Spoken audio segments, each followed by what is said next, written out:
Bonjour et bienvenue pour cette nouvelle analyse. Aujourd'hui, on va regarder de plus près un moment qui pourrait bien être clé pour Nicolas Jackson, le joueur sénégalais, dans son nouveau club. Et pas n'importe lequel, le Bayern Munich. Oui, bonjour. Le Bayern, c'est clair que c'est une autre dimension.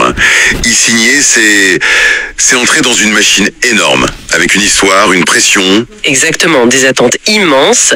Et justement, l'info qu'on a aujourd'hui, elle est très très courte, presque un télégramme. Elle nous dit juste un fait précis sur les débuts de Jackson là-bas. C'est factuel, mais bon, on se doute que derrière ça, il y a potentiellement beaucoup à dire. Ah bah oui, souvent les faits les plus simples sont ceux qui ouvrent le plus de perspectives. Voilà. Notre objectif, c'est donc de creuser un peu. Qu'est-ce que ça implique vraiment pour lui, pour son intégration? Simple fait de match ou peut-être un signe pour la suite?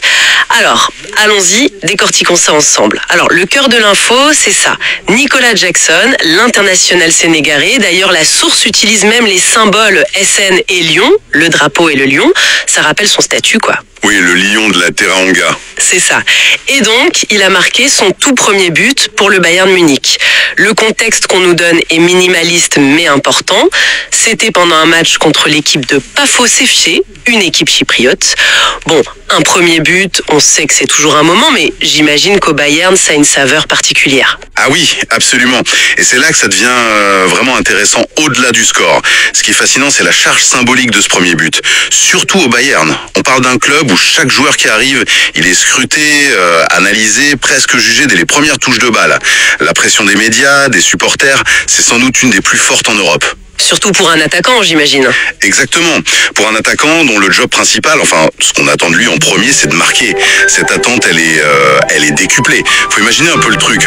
T'arrives dans un vestiaire plein de stars mondiales. Faut faire tes preuves. Et pas sur des mois, Parfois, c'est une question de match, de semaines. Chaque match sans marquer, ça peut devenir lourd, très lourd. Le doute s'installe vite dans ces cas-là. Le doute, oui, chez le joueur, mais aussi à l'extérieur, dans les commentaires, les analyses. Même les supporters peuvent commencer à s'impatienter. Donc ce premier but, franchement, peu importe l'adversaire au final. C'est comme faire sauter un verrou invisible. Je vois. C'est vraiment un cap psychologique, un cap majeur qui est franchi. Pour lui, c'est une libération, une confirmation qu'il peut réussir dans ce nouvel environnement super compétitif. C'est une façon de dire, ok, je suis là, je peux apporter quelque chose. Et puis, vu de l'extérieur, ça calme un peu le jeu, ça valide un peu le recrutement, ça lance son aventure à Munich sur une bonne note, quoi. Oui, ça donne de l'air. Voilà. Dans cette course à la performance permanente qu'est le foot de haut niveau, marquer vite, c'est s'acheter de la confiance et un peu de tranquillité. Et ça, c'est précieux. Oui, c'est une très bonne image, celle du verrou qui saute. Le premier pas est fait, même si la route est longue. Et justement, en parlant de ce match, notre source, même si elle est brève, elle nous donne un autre élément. Et ce n'est pas tout, parce que l'information mentionne aussi que Nicolas Jackson a fait une passe décisive dans ce même match contre Pafos FC. Donc il n'a pas seulement marqué, il a aussi fait marquer un coéquipier. Alors là, cette double casquette, buteur et passeur, qu'est-ce que ça nous dit de plus ? Ah voilà, ça enrichit considérablement l'analyse. Là, on sort du simple « j'ai marqué mon but » pour aller vers quelque chose de plus collectif. Et si on replace ça dans le foot moderne, ce qu'on attend d'un attaquant de pointe aujourd'hui, c'est très significatif. Fini, ou presque, l'époque de l'avant-centre qui attend juste le ballon dans la surface. C'est clair. Les grands clubs, comme le Bayern, y cherchent des attaquants complets, capables de participer au jeu, de décrocher, de combiner, de créer des espaces ou des chances pour les autres. Donc la passe décisive, c'est un signe de ça. Exactement. Une passe décisive, ça montre plusieurs choses. Une vision du jeu, une intelligence de situation, de l'altruisme aussi, et bien sûr la technique pour faire le bon geste au bon moment. C'est une preuve qu'il se connecte avec ses partenaires. Et puis, réussir les deux, marquer et faire marquer dans le même match, surtout sitôt après son arrivée, ça montre une implication offensive vraiment totale. Ça suggère une polyvalence, une palette intéressante. Il n'est pas juste le finisseur, il peut aussi être un relais, un créateur. Pour un staff technique, voir ça chez une nouvelle recrue, C'est rassurant. c'est très positif, ouais. Ça laisse penser que son adaptation au système de jeu pourrait être potentiellement plus rapide, plus fluide. C'est une belle image, ça. Ce n'est plus juste le soliste qui réussit son solo, mais celui qui joue bien avec l'orchestre et aide les autres à briller. Et cette double performance, but plus passe décis d'entrée de jeu, puisque c'est son premier but, donc probablement un de ses premiers matchs, ça donne l'impression d'une carte de visite assez complète, non ? Pas juste je marque, mais je joue au foot et je fais jouer. C'est tout à fait ça. C'est un message fort, qu'il le veuille ou non, envoyé à tout le monde. Coach, coéquipier, observateur. Ça montre une palette plus large, une volonté de s'intégrer dans le projet du Bayern. Mais, et c'est là qu'il faut être prudent et nuancer notre analyse. Oui. Il faut absolument remettre ça dans son contexte. Notre source, c'est un flash, une info sur un match précis. Onel contre Pafos FC. Sans dénigrer leur performance, il faut être lucide. L'opposition en Bundesliga ou en Ligue des Champions, ce sera d'un autre niveau, évidemment. Bien sûr. Ce premier but, cette passe décisive, c'est super positif. Un excellent début, un encouragement. Mais attention à ne pas tirer de conclusions définitives sur sa saison ou son adaptation à long terme. C'est trop tôt. Beaucoup trop tôt. Le très haut niveau, c'est la constance.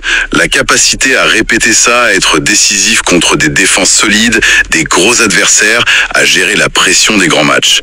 C'est ça qui fera la différence. On a vu des joueurs démarrer fort et puis connaître des difficultés. Donc cette info, c'est une belle photo d'un instant T, encourageante, mais l'histoire de Jackson au Bayern, elle ne fait que commencer. Il faudra voir les chapitres suivants. C'est une mise en perspective très juste. Merci. Savoir apprécier ce signal positif sans tomber dans l'euphorie. Donc si on résume, Nicolas Jackson, premier but pour le Bayern contre Pafos FC. Et, fait important aussi, une passe décisive dans le même match. Une double action qui marque bien ses débuts. C'est ça. Et au-delà des stats pures, ce qui est intéressant, c'est l'impact que ça peut avoir sur lui, là, maintenant.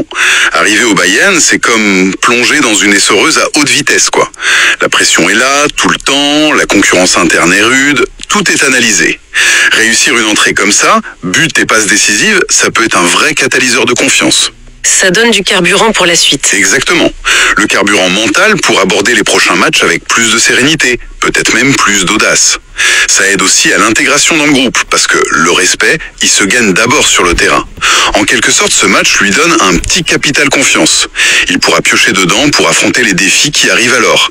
L'adaptation tactique complète, la connexion avec des joueurs de top niveau mondial, gérer les attentes qui vont forcément grimper. C'est une bonne rampe de lancement. Très clair. Alors, qu'est-ce qu'on retient principalement de cette analyse rapide basée sur cette info? Essentiellement que ce premier but et cette passe décisive, c'est pas juste des stats. C'est un premier signe tangible, encourageant de son potentiel d'intégration et de contribution au Bayern. Le premier paragraphe, prometteur d'un nouveau chapitre pour lui. Tout à fait. Et ça soulève naturellement la question pour la suite. Une réflexion plus large. Au-delà de ce premier fait d'armes contre cet adversaire-là, quels seront les vrais indicateurs de son succès sur la durée au Bayern? Comment il va gérer, semaine après semaine, l'intensité, les exigences tactiques de la Bundesliga? Comment il répondra présent? Les grands soirs de Ligue des Champions, là où les légendes du club se forgent souvent. Oui, c'est là qu'on l'attendra vraiment. Et surtout, cette première réussite rapide, est-ce qu'elle va le blinder face à la pression énorme de ce club, ou est-ce que paradoxalement, ça va faire monter les attentes encore plus haut, encore plus vite? C'est dans sa capacité à répondre à tout ça sur le long terme qu'on mesurera vraiment sa réussite à Munich. Ce premier match, c'est une étincelle.